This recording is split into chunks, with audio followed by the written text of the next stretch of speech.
자, 그러면 이제 산업혁명 시기에 런던과 프랑스의 근대 도시 계획에 대해서 알아보도록 하겠습니다. 자, 우선 런던부터 보면요. 런던은 제2차 세계대전의 폭격의 피해가 상당히 심각했습니다. 아무래도 전쟁의 가장 핵이다 보니까 그 공간에 엄청난 폭격을 받게 됐고, 그 주요 원인은 인구와 산업이 런던에 다 모여 있다는 거였죠. 다 모여 있을 때 폭격을 당하니까 엄청난 피해가 있었고, 아베크롬비라는 아베크롬비 교수는 이런 폐해단을 수정하기 위해서 대런던 계획을 작성합니다. 그레이트 런던 플랜이죠. 우리 대런던 계획은 다음에 다시 한번 좀 깊게 들어갈 건데, 그래서 그레이트 런던 플랜에는 런던 중심부의 반경약 300마일 이내의 지역을 4가지 지역으로 나눕니다. 시가지, 교외지역, 녹지대, 주변지역 4개의 공간으로 나눴고요. 이것이 어떻게 보면 지금의 용도지역과도 마찬가지로 이어지겠죠. 우리나라가 용도지역 4가지죠. 도시지역, 관리지역, 농림지역, 자연환경, 보전지역 4가지 기능 공간을 나누게 되고, 중심부에는 집중되어 있는 인구와 산업을 녹지대 밖으로 보내는 뉴타운 정책을 실시하게 됩니다.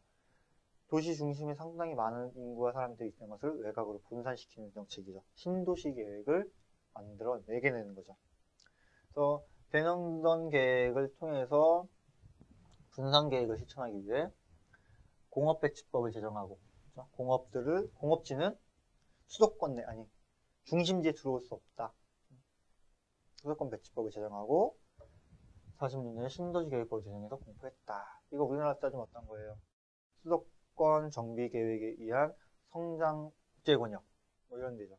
수도권 내로 공간을 올 수 없고 신도시법을 제정해서 도시 외곽으로 새로운 도시 만들어라. 지금 우리나라 보면은 신도시, 혁신도시, 기업도시와 같은 거죠.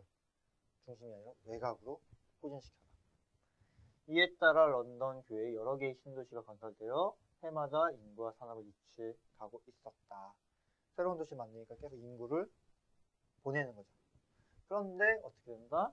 이로 인해 런던의 중심 시가지는 인구 유출이 일어나 도심 공동화 현상이 일어나고 세수 기반의 상실하는 결과를 초래했다. 어떤 거예요? 사람 상당히 많았는데 그 사람들이 다 나가니까 야간에 상주인구가 빠지는 도심 공동화 현상이 일어나는 거고, 세수 기반, 재정의 약화죠. 세금 낼 사람이 점점 줄어드니까 도시가 악화되는 관계가 있었다. 어쨌든 뭐 간단하게 보긴 했지만 이런 런던의 근대 도시 계획의 흐름 보면은 지금 현재 우리나라가 하고 있는 거와도 많이 이어지죠.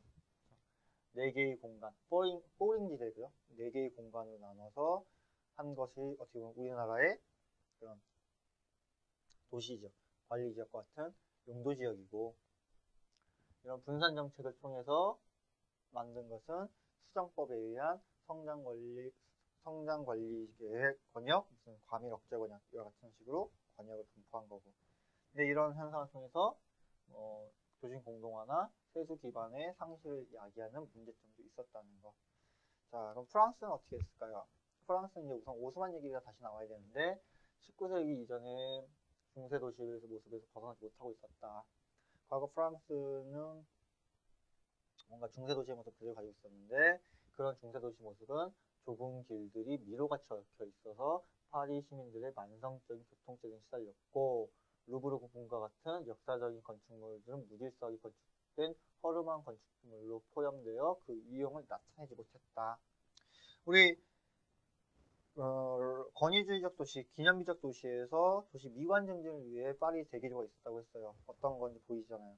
미로같이 우측우측한 이런 도시에서는 상당히 아름다움도 없고, 그런 미로 속에서 폭동도 일어나고 뭔가 게릴라도 발생할 수 있고, 그러니까 그런 걸 정비하기 위해서 들어갔고, 루브르 궁 같은 어떤 주요한 상징적인 건축물을 핵으로 재정비를 해서 공간에 대한 접근성을 만들어주는 거죠. 상수도와 하소 측의 부재, 그리고 녹지의 부재는 생활상의 불편했을 뿐만 아니라 전염병과 같은 심각한 위생 문제를 야기시킨다. 아무래도 이런 도시 기반 시설이 없다 보니까 사람들이 살 수 있는 주거 환경은 상당히 열악했다는 그런 내용이 될 것 같아요. 파리보다 좀 더 현대적이던 런던에서 생활했던 나폴레옹 3세는 파리의 재건 계획을 만든다. 그러니까 젊은 시절에 파리에 사는 게 아니라 런던에 지내보다 보니까 자기가 있는 도장이 훨씬 안 좋다. 그러니까 새롭게 개조하자. 이렇게 된 거죠. 그래서 오스만을 통해서 오스만 남장에 임명하고 파리의 도시구조를 개혁한다. 아까 우리 봤던 파리 대개조 어떤 공간 전체의 가로막을 방사형으로 띄워놓고 그 상징적 대로를 만들어서 그 교통체증이 시달리는 것을 해결하게끔 하는 그런 모습이 파리의 모습이다. 자, 그러면 이런 근대 도시 계획을 만들었던 사상가 오웬과 최소역에 대해서 좀 더 깊게 들어가 볼게요. 자, 오웬. 1800년대 초 찰스 프리에와 함께 현대적 의미의 이상주의를 제시한다. 그러니까 오웬과 프리에의 이상도시, 공장촌 도시예요. 공상적 사회주의자로 특정을 지을 수 있다. 공상적 사회주의자. 어떤 이상향을 쫓는 사회주의, 공동생산, 공동분배. 그런 마르크스주의와 막시즘과 연동되는 거겠죠. 공리주의자 입장에서 처벌을 피하고 좋은 환경을 형성해 줌으로써 이상적인 사회를 구축하자. 모두의 이익을 추구하자. 공리주의에 입각해서 형평성에 입각한 좋은 환경을 만들자. 뭐 그냥 이상향에 대한 얘기겠죠. 커뮤니티 운동의 효시를 보이는 뉴 하모니라는 커뮤니티 운동을 전개해서 협동의 마을을 제시했다. 뉴 하모니 타운. 사람들끼리 모여서 함께 즐길 수 있는 공간을 만들자. 그래서 커뮤니티 플래닝의 가장 기초가 되는. 아마 이거 이전에 중세에서 꼬민 운동이라고 있었을 거예요. 꼬민 운동이라고 해서 그때도 커뮤니티를 제고하는 운동이 있었다. 자, 일종의 공장촌 협동마을은 중심부에 공공건물을 중간에 주차하고 주위에 일반 주택지를 배치했다. 중앙에 공공건축물, 주변에 주거지. 그리고 다시 외곽에 순환도로를 배치해서 공업지와의 연계를 잡아주는 도시가 된다. 근데 여기에 기본적인 개념은 뭐다? 공리주의고, 공동체주의고, 커뮤니티다. 그래서 이상적인 도시에 대한 표본이 되는 거죠. 각 마을은 전원들을 일정한 간격을 두고 배치했다. 이런 마을이 하나 있다면 여기에도 하나 있고 여기에도 하나 있어서 개별적인 커뮤니티를 만드는 이런 개념은 뻔히 다 아실 거예요. 우리 근린주구, 근린문구 이런 다 생활권의 개념이니까. 자, 근대 도시계획에 미친 영향. 근대 도시계획의 이론적인 근거를 제시했습니다. 이상촌 도시계획을 통해서 오웬의 공상적 사회주의 개념은 하워드와 르꼬르비제 같은 근대 도시계획가들이 계승되어 발전되고 100만을 위한 도시를 발전했다. 자, 하워드가 받은 건 어떤 거예요? 연담화되는 공간인 거죠. 지금 그러니까 공장촌 도시가 이렇게 도시 중앙부에 공공시설이 있고 주거가 있고 다른 도시들이 이렇게 있다. 그러면 이것이 하나로 연결되어진다. 연담화된다는 거죠. 이 개념 하워드가 가져가고요. 하워드는 또 여기서 플러스 뭐 들어와요?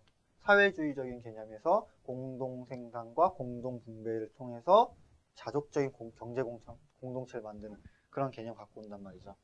르꼬르비제의 100만을 위한 도시도 철도 등의 연결을 통해서 기능 위주의 기능적인 공간을 확보해서 그 도시 속에서 만들어야 된다. 이런 얘기를 해요.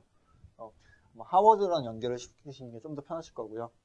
자, 전원도시는 토지경개념, 성장관리, 자족도시, 도농통합, 그린벨트, 분산 이런 걸 다 고려했다는 거. 토지공개념, 소유권이 함께 있다는 거고, 성장관리, 매니지먼트, 성장을 유도관리하자는 거, 그리고 경제적인 자족성을 가지고 있는 도시를 만들어서 농업과 상업, 공업이 공존할 수 있게끔 만들었고요. 도농통합, 농촌과 도시가 하나로 만들어지는 그런 공간, 그린벨트에 따른 기능분리, 도시 외곽 지역에 녹지대를 설치해서 외연적인 확산을 방지하는 그린벨트를 설치했다는 거. 그리고 인구 분산 정책. 여기 일정 규모마다 도시의 인구 한계를 잡는 거죠. 무질서하게 확장되어 버리면 그 도시가 갖고 있는 기반 시설의 수용 능력이 떨어지니까 도시별로 일정 규모별로 잡자. 그래서 일정 규모 속에서 무엇을 잡자? 커뮤니티를 잡아내자. 자, 지금 제가 얘기하고 있는 이런 내용들 분명히 다 아시는 내용들일 거예요.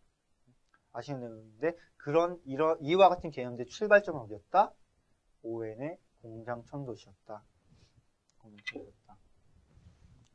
자, 르꼬르부제는 공동체주의적이라는 지향에 따라서 공동체주의의 지향이라는 철학적인 의미를 강하게 받아준다. 그러니까 꼬르부제 같은 경우는 뭐 기능주의의 도시다라고 했는데 그런 공동체 의식을 보다 강력하게 받아준 거고요. 자족도시 개념의 원형을 제시했다.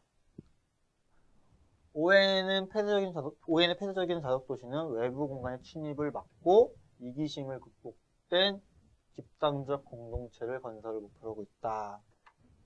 자기들 타운이 정해졌으면 폐쇄적인 자족도시잖아요. 주변과의 교류가 없이 그 안에서 공동생산과 공동분배를 통해서 살아가는 도시의 모습을 표방했다. 그렇네요. 이후 하워드는 자족도시의 개념을 적용하여 전현도시 계획안을 작성했다. 자, 자족도시라는 게 어떤 거였어요? 여기서 공장총 도시, 거기서 물건을 생산하고 소비하고 운영할 수 있는 그런 시스템을 하워드가 따라왔다는 거죠. 이런 건 소련 혁명기의 자족도시들은 공동생산과 공동소비 집단적 공동체 도시로 적용됐다.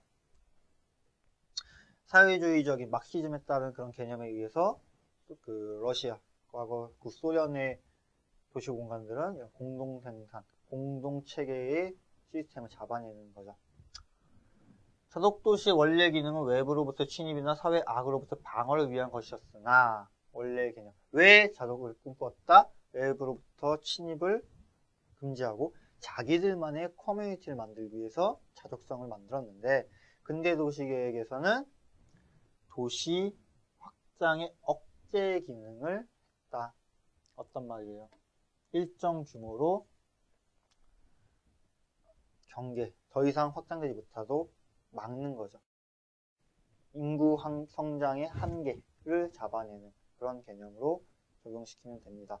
그래서 오웬의 공장총 도시라는 게 어쨌든 이상도시 혹은 근대 도시의 가장 시초가 되고 모델링이 되는 거고 이런 걸 받아서 하워드나 꼬르부지가 좀 더 계승시키고 발전시키는 거고요. 하워드의 이론을 받아서 또 우리나라도 받아오고 점점점 계승 발전한다는 거 이해하시면 될 것 같아요. 자, 이런 ON의 개념은요, 커뮤니티 형성에 많은 영향을 미칩니다. 그래서 이상적 공리주의자 입장에서 사회개혁과 집단적 공동체 주장했다. 근대 도시계획의 커뮤니티 형성 및 커뮤니티 강화를 위한 각종 설계 기법의 등장에 영향을 미쳤다. 우리가 다 알고 있는 얘기예요. 뻔한 얘기예요. 이웃과 교류가 있어야 되고 커뮤니티 증가해야 되고 이런 뻔히 다 아는 얘기인데 오웬과 프리에의 공장촌 도시에서 처음으로 등장했다는 거죠. 뉴하모니 원칙을 통해서, 뉴하모니 계획을 통해서 사람들이 교류할 수 있는 커뮤니티를 주장했다는 거. 그 전까지 뭐 이런 내용이 없었잖아요. 뭔가 다 신본주의, 신이 중심이었고 절대왕권, 왕이 중심이었고. 근데 이제는 사람을 보기 시작한 거죠. 언제부터? 오웬의 이상촌 도시에서. 이런 내용들, 커뮤니티의 시발점은 우선 오웬의 이런 공장촌 도시다라는 거 알아두시고요. 거기에 이제 공리주의, 집단적 생산을 통해서 공동의 이익을 추구하는 이런 개념들이 많이 계승되고 발전된다는 거. 자, 그 다음으로는 그 체드웍이에요. 체드웍은 공중위생법을 만든 사람으로서 어떠한 역할을 했는지 한번 보죠. 자, 오웬과 같은 시기인 1830년대 활동했으며 공리주의의 창시자인 함께 이익을 추구하자 뭐 이런 걸 공리주의 창시한 제레미 배트맨과 함께 개인적, 이념적 동료로 활동했다. 자, 오웬도 지금 공리주의를 얘기했죠. 근데 공리주의 창시자 누구다? 제레미 배트맨이래요. 배트맨이 공리주의라는 걸 만들어줬고요. 공장 노동자들의 생활환경, 특히 위생에 관심을 많이 갖고 대중의 위생관리에 정부가 적극적인 역할을 해줘야 한다고 주장했다. 자, 공장 노동자들의 생활환경이 어땠어요? 무지하게 열악했단 말이죠. 엄청나게 좁은 공간에 많은 사람들이 막 모여 살고, 상수도 하수도 잘 안 되니까 제대로 씻지도 못하고 옷에서 잘 안 나가고, 그러니까 얼마나 그런 공간에 대해서 안 좋을 것 같겠습니까? 왜? 공리주의나 모든 사람이 공동의 이익을 얻자고 했는데 나는 잘 먹고 사는데 그 사람들 얼마나 그래 봐서 보였겠어요. 그러니까 그런 것을 어디서? 정부에서 적극적으로 관리해줘야 된다. 어쨌든 주민이고 시민이라면 국가에서, 중앙정부에서 컨트롤해야 되지 않겠느냐, 이런 주장을 펼친 거죠. 1948년 공중위생법을 제정하는데 가장 큰 기여를 합니다. 농촌 지역의 물을 도시로 끓여들였다가 하수도를 통해 다시 농촌을 보내는 하수농법을 제시합니다. 농촌 지역에 있는 깨끗한 물을 끌어들여서 정화시키고 다시 농촌에 자연정화를 시켜버리는 이런 내용을 했다는 거. 자, 계획적 도시 환경의 조성 및 필요성을 제시했다. 이런 내용이 있었다. 위성도시의 모델의 역할을 했는데요. 공중위생법의 제정은 그러니까 뭔가 상하수도, 기반시설, 도로 이와 같은 기본적인 도시공간, 기반시설의 용량들, 내용들을 정리한 법이잖아요. 이런 법을 통해서 도시 환경과 주변 국가 및 도시의 모범적인 사례로 적용했다. 이 법에 따라서 뭔가 해보니까 그 도시 깨끗하더라, 깔끔하다, 살기 좋더라. 그러면 주변에 모델링이 되는 거고 사례, 연구의 대상이 되는 거죠. 리차드슨의 위생도시 제시의 모델이 되었으나 프랑스 나폴레옹 3세와 오스만 남자의 파리 대교조의 모델도 됐다. 파리 대교조 같은 경우 그런 내용이 있단 말이죠. 그러니까 막 전면 도로의 가로폭은 얼마가 돼야 되고 최소 가로는 3m 이상이 돼야 되고 이런 것들. 1조권 침해를 위해서는 건축물의 피사는 얼마 돼야 되고 임동간격은 얼마 띄어야 되고 건물의 풍향을 위해서는 어떻게 잡아야 되는지, 이런 내용들이 공중위생법에 들어 있었다는 거죠. 그러니까 그런 법을 토대로 파리는 대개조를 감행할 수 있었다는 거. 자, 이렇게 오웬과 최드웍의 사상은 산업혁명 시기에 새로운 근대도시 계획을 어떻게 만들 것인가에 대해서 방향성을 제시해 준 거죠. 오웬 산업혁명이 일어났어요. 도시 문제가 발생해. 이런 도시 문제를 해결하기 위해서 오웬은 어떻게 하는 거예요? 뭔가 새로운 공간을 만들자는 거죠. 즉 신도시를 만들자는 주장을 한 거죠. 최드웍은 어때요? 공중위생법을 통해서 기존 도시 환경을 개선해서 훨씬 더 사람들이 잘 살 수 있게끔 하는 도시 재개발에 영향을 미친 거죠. 이건 되게 중요한 개념이거든요. 여러분이 도시를 바라보는데 제가 판단했을 때 도시를 바라보는 첫 번째 개념은 도와 시예요. 정치와 권력의 중심지, 그리고 시장지, 경제력의 중심지, 이 개념이 첫 번째고, 두 번째는 도시 문제에 따라서 해결 방안으로 신도시를 만들어지는 것, 신도시를 만들고자 하는 방향성과 기존 도시의 정비를 통해서 정착하고자 하는 두 가지 방향성. 그래서 오웬이라는 건 신도시 쪽으로 빠졌고요. 최드웍은 기존 시가지의 재정비를 채택을 했고, 이 두 가지 개념 알아두시고, 그러면 저희 한번 좀 더 깊게 들어가 보죠. 이제 사상가를 알아봤으니까. 자, 산업혁명에 따른 새로운 근대도시가 등장한다. 자, 근대도시 계획 태동, 민주사회 창조를 위한 중요한 요소였다. 중세, 르네상스, 바로크 시대를 걸쳐 절대 권력의 공간과 도시 문제의 공간으로 상충된다. 민주사회라는 것이 뭐예요? 자기의 의사를 충분히 표출할 수 있는 공간이잖아요. 그렇죠? 근데 중세, 르네상스 이렇게 걸쳐서 절대 왕권까지 걸치면서 어땠어요? 인격적으로 탄압받던 시기죠. 그렇죠? 근데 시민혁명을 통해서 그게 좀 개선됐나 싶었더니 도시 공간에서 문제가 발생한단 말이에요. 삶의 질이 너무 안 좋다는 거죠. 정말 과거에는 뭔가 자유는 없었으면 그냥 살아갔는데 산업혁명 막상 자유인이 되다 보니까 먹고 살기 힘들어지고, 도대체 사는데 진짜 쓰레기에 매연에 악취에 어떻게 사람이 사느냐, 이런 공간이 상충되게 된다. 그래서 새로운 도시, 뭔가 이런 문제들을 해결할 수 있는 뭔가 새로운 게 필요하다. 그런 주장이 나오게 된 거고. 자, 근대 도시계획 문제는 집권층에도 영향을 미쳤다. 이런 거잖아요. 뭔가 흑사병, 콜레라 막 이런 게 돌았을 때, 위생 문제가 열악해지면서 전염병이 도는데, 그런 전염병은 서민들만 걸리는, 빈민들만 걸리는 게 아니잖아요. 귀족들한테도, 왕족한테도 전염병이 퍼지는 거죠. 그러니까, 이거 정말 전반적인 문제구나. 그러면 집권층에서도 이것을 개선하려고 하는 노력이 있어야 된다는 거죠. 나 몰라라 할 수 있다는 게 아니잖아요.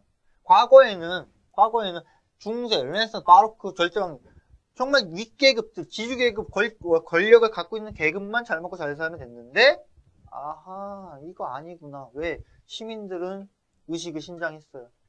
시민들이 의식을 신장하고 막 주거환경이 안 좋고 이러다 보니까 이것을 고쳐야 되겠다. 새로운 방안을 찾아야겠다. 그것이 도시계획인 거죠. 기술적인 측면 이외에 정치, 경제, 문화 등의 다양한 분야에서 새로운 접근이 필요했다. 뭔가 새로운 도시를 만들 수 있는 탐색의 기회가 만들어진다. 공장의 교외적인 촉진되고 주거환경에서 조닝지를 만들어버리는 거죠. 공장 같은 경우에 더 이상 주거지 들어올 수 없고 외곽으로 나가라. 주거환경 열악하게 하지 말고 외곽으로 나가라. 그리고 새로운 주택단지를 건설했다. 지금 이 공간 공장들도 나갔으면 주거지도 새롭게 나가는 거죠. 기존에 있는 주거지가 어떤 거였어요? 스쿼터와 같은 판자촌들이잖아요. 그런 판자촌들이 아니라 새로운 주거지를 만들어보자. 초기 자본주의를 개선하고 이상적인 도시를 건설하는 움직임을 태동이 있다.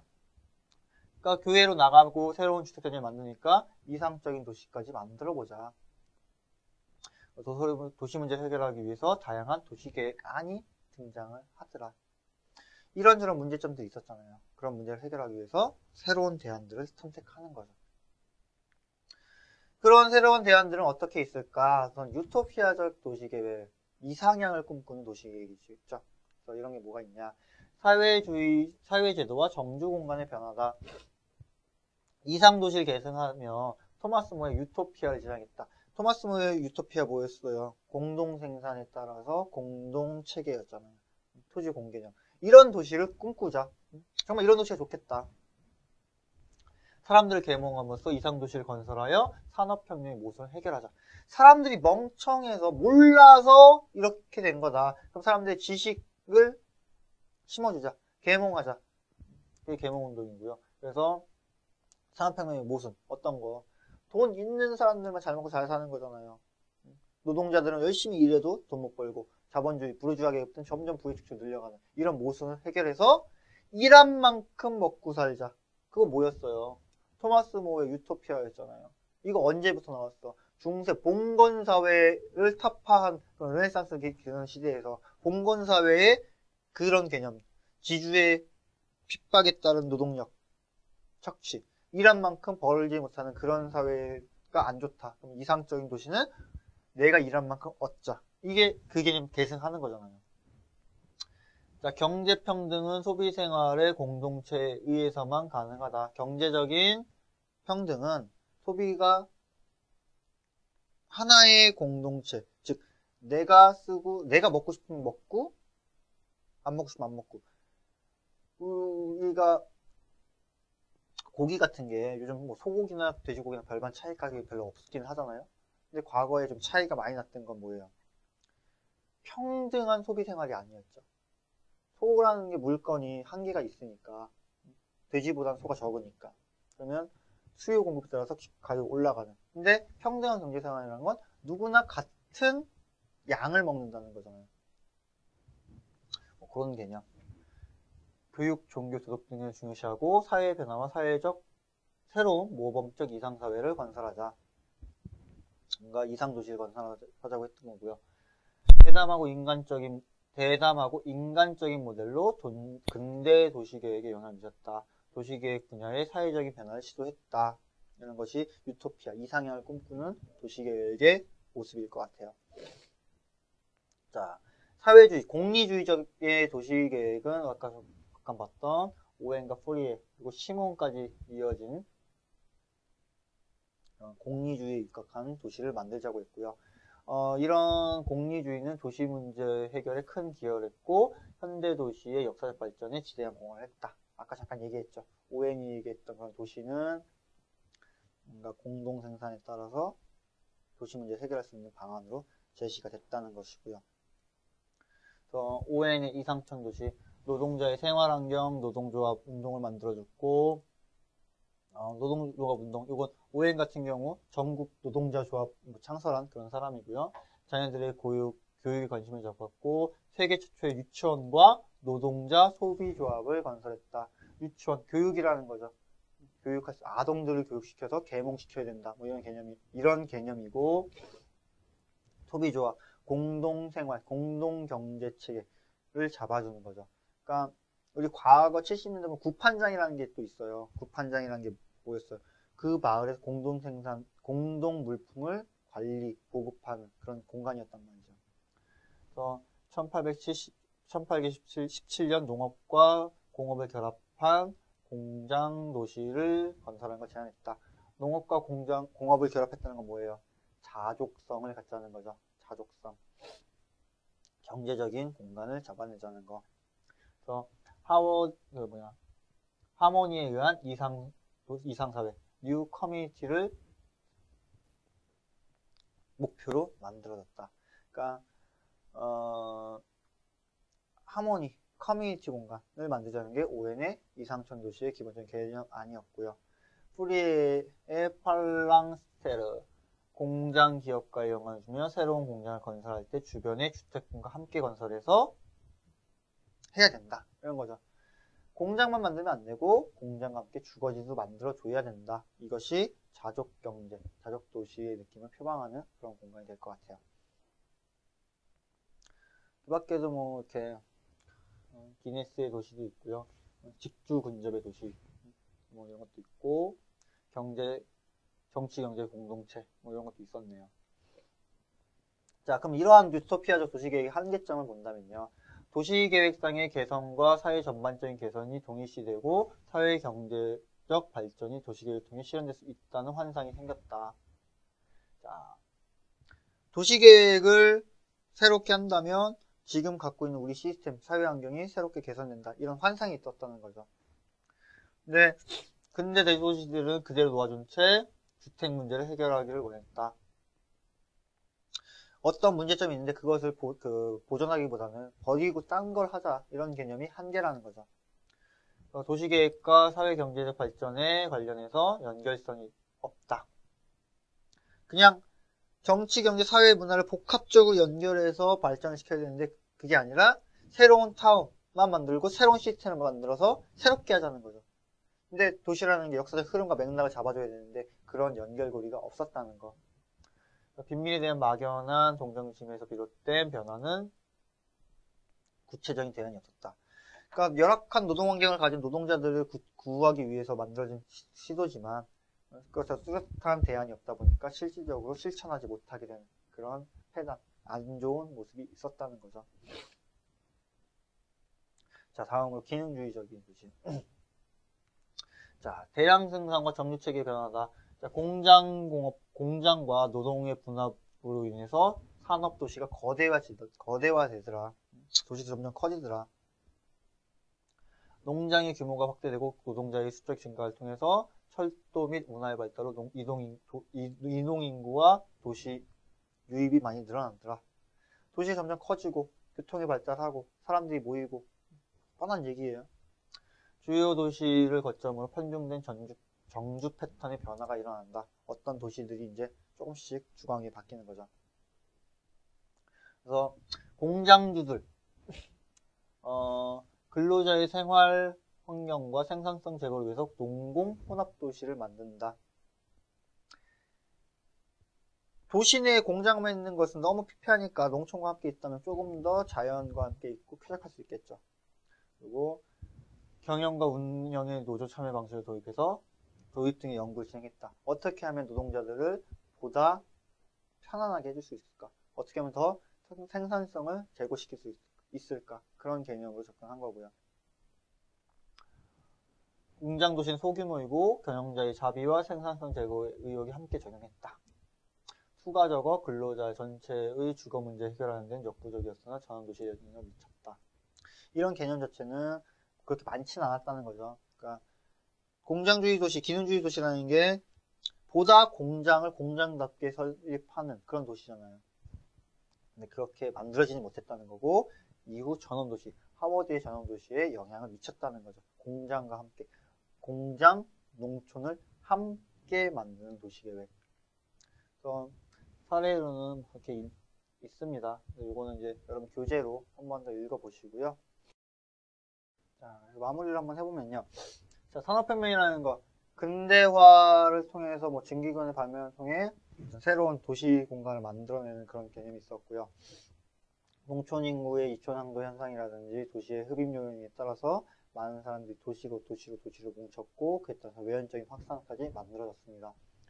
자, 초기 산업혁명 인클로저 운동을 소재로 도시의 흡입 혹은 압출 요인들이 만들어지는 거죠. 양모 산업이 발전하고 농촌에서 더 이상 돈을 만들 수 없으니까 새로운 모직물 공업이 발달하게 되고, 그에 따라서 산업 부르주아 계급들이 등장하게 되는 그런 체계를 받아줬고요. 사회 구조의 변화를 통해서 부르주아 계급들이 엄청나게 많아지고, 노동자 계급은 광산 노동자, 혹은 수공업 노동자, 혹은 이제 공장제 임금 노동자로 계급의 분화가 일어났다. 그런 노동자들의 주거 환경은 상당히 열악했고, 노동 환경도 상당히 좋지 않았다. 런던과 프랑스의 도시계획은, 런던은 대런던 플랜, 그레이트 런던 플랜을 통해서 새로운 도시 공간을 만들자고 했고요. 분산 정책을 하고 공업집 외곽을 보내고, 프랑스는 도시 내부를 정리하게 되는. 그래서 그 개념 사상을 본다면 오웬 같은 경우 런던으로, 체드웍 같은 경우 프랑스의 개념으로 접목시키면 조금 더 편하겠죠. 제가 아까 정리 잠깐 했던 근대 도시계획의 도시 문제를 해결하기 위한 방안이 두 가지잖아요. 하나는 신도시, 하나는 도시 재생. 그래서 신도시의 방향으로는 오웬의 사상을 받은 전원도시가 탄생하고, 전원도시를 통해서 그레이트 런던 시티, 아베크롬비의 그레이트 런던 시티가 나오는 거고, 프랑스는 도시재생, 체드웍의 공중위생법 같은 것을 개념을 통해서 그 도시 내의 주거 환경을 개선하고 새롭게 만들자, 이런 내용이 나왔고요. 그래서 이런 산업혁명을 통해서 그 근대 도시계획은 뭔가 이상적인 도시 혹은 공장의 도시와 같은 개념이 등장을 한다. 이런 식으로 좀 정리를 해 놓으시면요, 이제 앞으로 또 나갈 부분에 있어서 조금 더 도움이 될 것 같아요. 다시 한번 정리한다. 마지막으로 여러분 산업혁명이 왜 발생했고, 그에 따른 도시 문제가 어떻게 있었고, 그것을 해결하기 위한 어떠한 방향성이 있었는가. 신도시 건설이냐, 도시 재개발이냐, 이 두 가지 포커싱을 잊지 마시고요.